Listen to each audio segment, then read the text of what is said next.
जो बातें ओवैसी साहब कहते हैं कि हम गरीब मजदूर किसानों की बात करने आए हैं, जिनको जो अधिकार नहीं मिला वो अधिकार दिलाने आए हैं, और जो वो कहते हैं उस पर खड़ा उतरते हैं, उसका ये प्रमाण है। पंडित मनमोहन झा गामा अर्थ से फर्श पे पहुंचाने का काम किया, उनका कोटि कोटि नमन, कोटि कोटि धन्यवाद करते हैं। जिस हिंदुस्तान में मोहम्मद रफी साहब गाना गाते हैं, बड़ी देर भयो नंदलाला तेरी राहत तक है ब्रिज वाला, उस रफी साहब के गाना से मंदिर में चाहूं और खुशहाली फैल जाता हो। ये यही हिंदुस्तान है जिस हिंदुस्तान में सलमा बेगम चुन्नी सिलती है और मेरी राधा रानी पहनती है। लेकिन इन राजनीति भेड़ियों ने हमारे देश और प्रदेश के फिजाओं को बिगाड़ने का जो काम किया है, उसे संवारने का ठेका अगर किसी ने लिया है तो वो हमारा नेता, आपका नेता, हर गरीब मजदूर किसान दलित अल्पसंख्यकों का नेता, हम सब का महबूब बैरिस्टर ओवैसी साहब। नमस्कार, आप देख रहे हैं दी कंटॉप। मैं हूं प्रफुल्ल और हमारे साथ मौजूद हैं जो आजकल बहुत सुर्खियों में साहिबाबाद विधानसभा से एमआईएम के प्रत्याशी हैं, मनमोहन झा गामा जी। पंडित भी लगा दूं मैं, क्योंकि टीका लगाए हुए हैं और पंडित कहा जा रहा है क्योंकि वो वैसी के पार्टी में आए हैं। और थोड़ा सा ऑफिस दिखाना चाहूँगा। सामने आप मेरे देख रहे होंगे कि यहाँ पे एमआईएम का पतंग दिख रहा है, असदुद्दीन ओवैसी साहब हैं, और थोड़ा सा उधर देखिए आप कोने पे डॉक्टर भीमराव अम्बेडकर हैं, और इधर देखिए थोड़ा छोटा सा एक मंदिर नुमा है और इसमें कुछ भगवान का वो ना मूर्ति रखा हुआ है, शायद किसका, परशुराम जी का मूर्ति है। बाकी आप उधर देखेंगे तो उधर स्वामी विवेकानंद भी हैं और लौह पुरुष सरदार वल्लभ भाई पटेल भी हैं।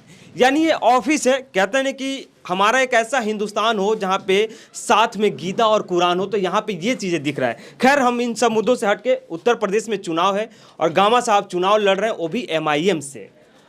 गमछा है हरा, गले में हरा पट्टी भी है, एमआईएम का पतंग भी है। खुशी है। देखिए, हम खुश तब होंगे जब ओवैसी साहब का हाथ मजबूत हो जाएगा।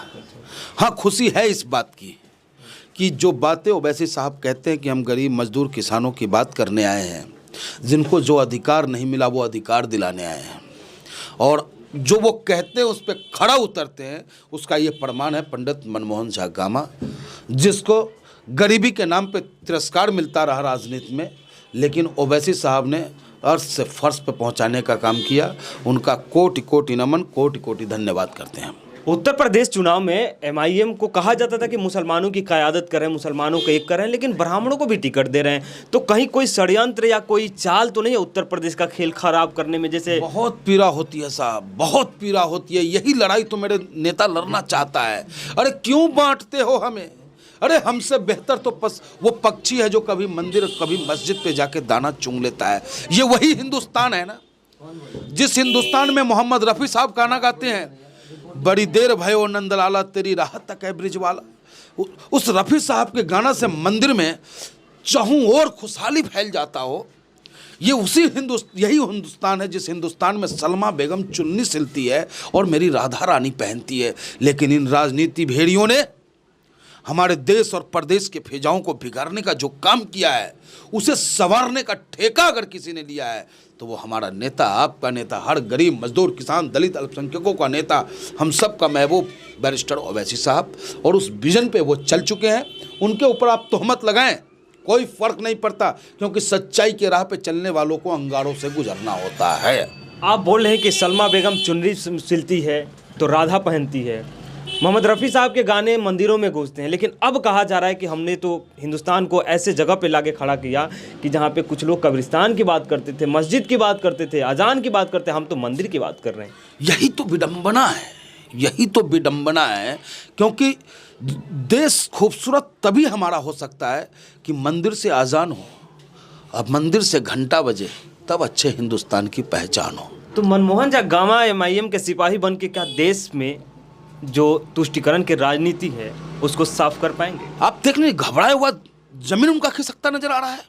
ओवैसी साहब की वजह से हर उन मक्कारों का जमीन खिसकता नजर आ रहा है जो अब तक हमारे हर वर्ग के लोगों को, गरीब मजदूर किसान दलित अल्पसंख्यकों के वोटों को ठग कर, उन्हें भयभीत कर वोट प्राप्त करके उनका, और फिर उन्हीं के ऊपर उनकी ताकत से जुल्म करने का काम करते थे। हम चाहते थे कि अब जो नेता आएगा, अब जो मेरी सरकार बनेगी, वो हमारे बच्चों के हाथों में कलम और तालीम देने की बात करेगा। लेकिन फिर वहीं वो रिक्शा कभी पकड़ाने का बात करता है, कभी वो हमसे ये कहता है कि भाई तेरा बेटा अपराधी, उसे जेल भेजने का काम करूँगा। तो आखिर ये पैटर्न क्यों और कब तक ये चलेगा?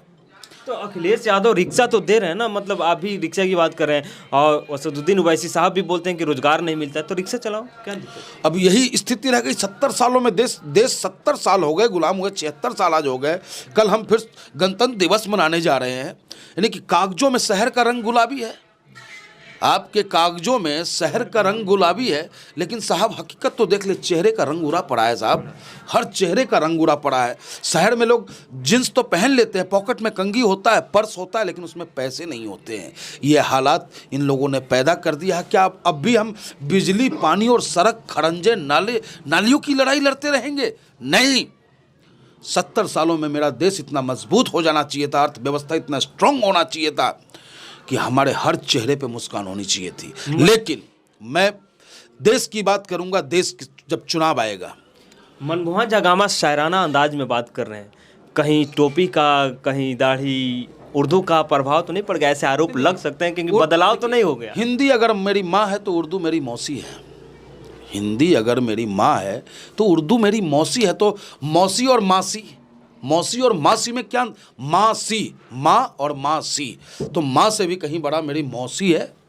तो हम दोनों को साथ लेके चलेंगे, दोनों का सम्मान करेंगे साहब। आप उर्दू को और हिंदी को माँ और मौसी बता रहे हैं। जी। कुछ लोग बोल रहे हैं कि हाँ, कुछ लोगों ने उर्दू का विकास किया, हम तो आए तो संस्कृत को फरोग दे रहे हैं, बढ़ावा दे रहे हैं।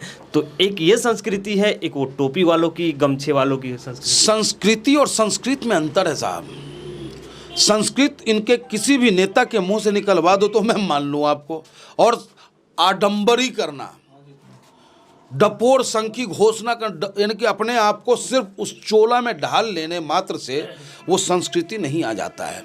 संस्कृति का प्रमाण है वसुधैव कुटुंबकम।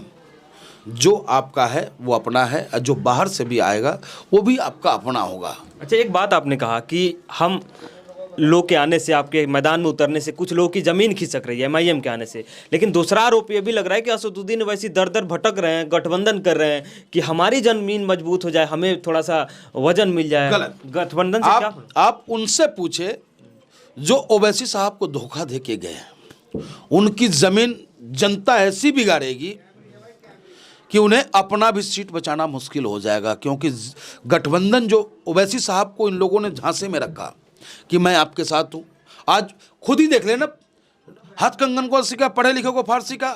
जो कल तक 50 सीट और 60 सीट पे चुनाव लड़ने की बात कर रहे थे, आज उन्हें एक सीट भी मुसैयर हो जाए तो बहुत बड़ी बात है। 80 बनाम 20% की लड़ाई चल रही है, तो आप 80 वालों में शामिल है, कहाँ 20 में घुस रहे हैं? नहीं, हम 100 में शामिल हैं साहब। 100 का 100 मेरा है।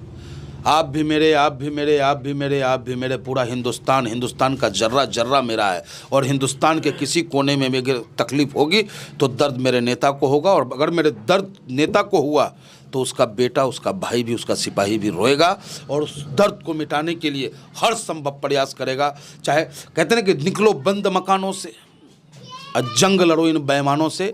जनता की आवाज़ हो चुकी है, अब जनता अपना ही अलगाड़ करेगी। हम तो जनता के साथ, पर उनके साथ कंधे से कंधे मिलाकर चलने को तैयार हैं। पूरा हिंदुस्तान की बात कर रहे हैं, लेकिन पूरे हिंदुस्तान की बागडोर कोई एक संभाल रहा है आजकल, उससे नाराजगी है? नहीं, नाराजगी नहीं है, लेकिन आपने देखा होगा एक वीडियो क्लिप भी चला था कि बहुत अच्छा वक्ता है, बहुत अच्छा बोलते हैं, बगैर पढ़े लिखे बोलते हैं, लेकिन जब क्लिप बस सामने से बंद हो गया तो ताक झांक शुरू भी हो गया था। तो कब तक आप बेवकूफ़ बनाओगे? हाँ, तो ऐसे मतलब एक भी मौका आप लोग नहीं छोड़ते प्रधान सेवक को कुछ क्रिटिसिज्म करने का? नहीं, देखिए, हम अपने देश के प्रधानमंत्री का सम्मान करते हैं और हर उन व्यक्तियों को कहना चाहते हैं कि मेरे देश के प्रधानमंत्री के ऊपर कोई उंगली ना उठाए। लेकिन अगर वो देश के प्रधानमंत्री हैं, तो अगर वो किसी व्यक्ति विशेष के प्रधानमंत्री, किसी संगठन के प्रधानमंत्री बन के रहते हैं, तो मैं विरोध करता हूँ। ये देश लोकतांत्रिक है। तो चीख चीख के बोलते हैं कि हम हिंदुस्तान को एक अच्छा मुस्तकबिल देना चाहते हैं, अच्छे जगह पर ले जाना चाहते हैं, देश की सेवा कर रहे हैं। लेकिन उन शब्दों को कैसे भूल जाते हैं जब वो कहते हैं कि मैं कपड़ों को देखकर व्यक्ति की पहचान कर लेता हूँ। तो इस शब्दों को भी इस हिंदुस्तान की जनता याद रखेगी। दंगाई है ना कपड़े वाले। यही तो कहना है। यानी कि अगर आपने 1 मिनट में सफारी सेट और दूसरे मिनट में पटका, तीसरे मिनट में झटका, चौथे मिनट में डुबुक की, तो आप कलाकार हो गए और हमारे देश का जो आदमी है वो गद्दार हो गए। आप गद्दार हो सकते हैं, देश का नागरिक गद्दार। देश का नागरिक अगर एक माचिस भी खरीदता है ना साहब, तो वो आपको टैक्स देता है, और जो आप घंटों में 100 करोड़ रुपया खर्च करते हैं ना, वो उसी की गाड़ी कमाई होती है। इसलिए देश के नागरिक को गद्दार कहने से पहले भारत माँ से माफ़ी मांग ले आप। अच्छा, तो कलर की बताइए, ये कलर अच्छा है या भगवा कलर अच्छा है? अगर दोनों अच्छे हैं तो अंतर थोड़ा सा। कलर बहुत बेहतर है ये, और भगवा भी बहुत अच्छा है, लेकिन भगवा को धारण करने वाला व्यक्ति रावण है। जो भगवा पहनकर रावण ने माता सीता का हरण कर लिया, या वो भगवा पहनने वाला है दधीची ब्राह्मण है, जिसने देश हित में अपने हड्डी को गला करके हथियार बना के वज्र बनाया। तो ये निर्णय लेना होगा आपको। आप कलर को आतंकवादी नहीं कह सकते। कलर तो शांत का प्रतीक है, कलर तो आपको मार्ग दिखाने का काम करता है। ये हरा रंग जो है धरती की अंगराई है, किसानों की प्रतीक है ये हरा रंग। ये हरा रंग खुशहाली का अपना एक मैसेज देने का काम करता है, इंसाफ की बात करता है हरा रंग। साहिबाबाद विधानसभा से मनमोहन जगगामा की लड़ाई सीधी किससे है? हमारी लड़ाई किसी से नहीं है साहब। लड़ाई है आम जनता की, लड़ाई है उन लोगों की जिनको दबाया और कुचला गया। जब से साहिबाबाद विधानसभा का निर्माण हुआ, उनकी लड़ाई है, और उनकी लड़ाई है जिन्होंने कुचलने का काम किया है। हम तो उनके एक वाहक बन के, उनके सेवक बन करके उनके साथ खड़े हैं। अब वो समझेंगे कि उन्हें जीतना है या हारना है, वो जनता के ऊपर निर्भर करता है। लेकिन मैं आपको आश्वस्त कर देना चाहता हूँ कि साहिबाबाद की जनता जागरूक हो चुकल बा। बार बार बिहारी बोलना के का मतलब बा? अब देखा तू अंग्रेज, हम बिहारी बानी तो तुमरा बंगाली कहब हैं? हम बिहारी ना बानी तो हमरा बंगाली तो कह ना सकेला। अब बिहारी के साथ साथ मैथिली ब्राह्मण भी बानी।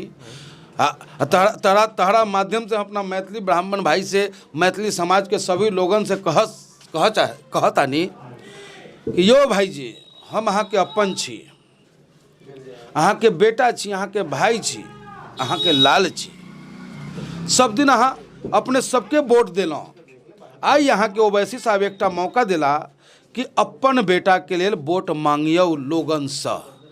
अब देखो कि अहाँ के कि अहाँ के कहला पर जकरा अहाँ वोट दिलौं एते दिन, आई अहाँ के कहला से अहाँ के बेटा के वोट दैये कि नहीं, आ नहीं दैया तो कम से कम अहाँ अपन और अपन जते लोगन छियै त सब मिलके अपन लाल के, अपन समाज के, अपन बिहार के, अपन मिथिला के, अपन माटी के मान सम्मान बचा लिया। किएक कि ओवैसी साहब के समर्थन से कम अहाँ के 80,000 वोट मिल रहल अछि। यही एक आरोप लगता है कि जैसे ओवैसी की पार्टी में कोई शामिल होता है तो भावनाओं के साथ खेलना सीख जाता है। अब देखिए, हमने आह भरी तो हंगामा हो गया, वो कत्ल पे कत्ल करे जा रहे हैं तो भी कोई बात नहीं। हम तो कभी जात की बात ही नहीं करते हैं, देश हित में करते हैं ना, हिंदू नहीं। रक्षक अच्छा, खतरे में यानी कि अब बताइए, 2014 से पहले देश खतरा में था, है ना? 2019 में हिंदू खतरा में हो गया, जबकि उससे पहले न तिलक हमारा बाबू दादा लगाया था, न चुटिया लगाया था, और न हिंदू कहीं था, है ना? इसका मतलब यही ना कहिएगा। और जब हिंदू खतरे में था, अब जो है हमारे देश के प्रधानमंत्री खतरा में। तरह भैया कब तक खतरा करते रहोगे? हम हिंदुस्तानी खतरा को भगाने का काम करते हैं, खतरा झेलते नहीं है, खतरा को ख़त्म करते हैं। लास्ट सवाल, कहा जा रहा है कि जो हिंदू विरोधी है वो देश विरोधी है, आप किस में शामिल हैं? हम देश समर्थक हैं, संविधान समर्थक हैं, और संविधान हमें इजाज़त देती है अपने धर्म को मनाने की। और धर्म को मानने वाला व्यक्ति कभी मानवता का दुश्मन नहीं हो सकता। ये वही लोग हैं जो धर्म की आड़ में अपनी राजनीतिक रोटियां सेकना चाहते हैं, भय की आड़ में सत्ता को प्राप्त करना चाहते हैं, और उन्हीं सबको खत्म करने की बिरा अगर उठाया है तो वो मेरा नेता, मेरा महबूब बैरिस्टर ओवैसी साहब जिंदाबाद। ओवैसी साहब के सपने साकार कर पाएंगे? 100%। मैं कौन होता हूं साकार करने वाला? हिंदुस्तान का जन जन करेगा उनका सपना साकार। बहुत बहुत शुक्रिया बात करने के लिए। तो ये है मनमोहन जगगामा, जो MIM के प्रत्याशी हैं और साहिबाबाद विधानसभा से चुनाव लड़ रहे हैं। खैर, कई तरह के इल्ज़ाम लगते हैं एमआईएम पे, और तमाम पार्टी जो है अपनी अपनी कोशिश करती है कि मौजूदा जो विधायक हैं वो अपनी साख बचा ले, पार्टियां अपनी साख बचा ले, और कोई कोशिश करता है कि हम सत्ता में वापस आ जाएं। तो खैर वो 10 मार्च को पता चलेगा कि कौन शहंशाह होता है उत्तर प्रदेश में और किसके सर पे ताज जनता सौंपती है। ये 10 मार्च को परिणाम आने के बाद पता चलेगा। तब तक आप बने रहिए, जो भी उत्तर प्रदेश से जुड़ी अपडेट होगी आपके साथ शेयर करते रहेंगे।